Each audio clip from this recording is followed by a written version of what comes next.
எல்லாருக்கும் வணக்கம். சமந்தா அவங்க ப்ரொடியூஸ் பண்ண சுபம் படம் பார்த்திங்கன்னா மே 9ஆம் தேதி பார்த்திங்கன்னா தியேட்டரில் ரிலீஸ் ஆகுது. அண்ட் அதுக்கு சப்போர்ட் பண்ணுற விதமாக அந்த படத்தோட ஒரு ப்ரமோஷ்னல் சாங்க்கு பார்த்திங்கன்னா ஸ்ரீலீலா டான்ஸ் பண்ணியிருக்காங்க. அண்ட் சமந்தாவை டேக் பண்ணி சென்டிங் யூ ஆல் லவ் அப்படின்னு சொல்லியிருக்காங்க.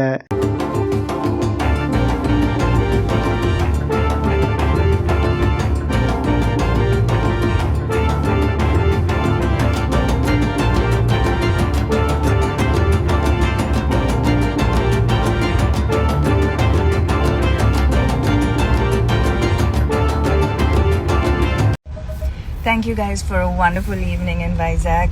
We're all super thrilled at the response and all the love. We're really excited for our film releasing on May 9th. I just want to set the record straight on one thing.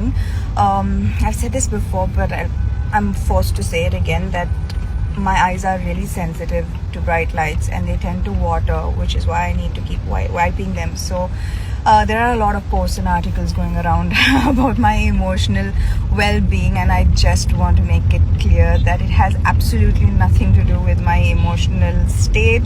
I am absolutely fine and happy and excited at the moment, so please give it a rest and let's not do this all over again. இந்த promotional ஈவெண்ட்டில் பார்த்திங்கன்னா சமந்தா கண் கலங்கிட்டாங்க அப்படின்னு நிறைய news பார்த்திங்கன்னா வந்துட்டு இருந்துச்சு. And நான் கண் கலங்கலை, அந்த ஃபோக்கஸ் லைட்னால் என் கண்ணில் பட்டதுனால என் கண் ரொம்ப சென்சிட்டிவ், அதனால் தண்ணி வந்துடுச்சு, அதனால தான் நான் அந்த தொடச்சிட்டு இருந்தேன் அப்படின்னு சொல்லியிருக்காங்க. நான் சந்தோஷமாக தான் இருக்கேன், நல்லா தான் இருக்கேன், தயவு செய்து ஃபேக் நியூஸை ஸ்ப்ரெட் பண்ணாதீங்க அப்படின்னும் கேட்டிருக்காங்க. அண்ட் மே 9ஆம் தேதி பார்த்திங்கன்னா சுபம் படம் ரிலீஸ் ஆகுது. சமந்தா ப்ரொடியூஸ் பண்ண அந்த படத்தை நிறைய பேர் பார்த்திங்கன்னா எதிர்பார்த்துட்டு இருக்காங்க. அண்ட் வெயிட் பண்ணி பார்க்கலாம் எப்படி வருதுன்னு. வீடியோ பிடிச்சத மறக்காமல் லைக் பண்ணுங்கள். இதே மாதிரி நிறைய வீடியோஸ்க்காக தமிழ் ரெண்டை சப்ஸ்கிரைப் பண்ணுங்கள். தேங்க்யூ.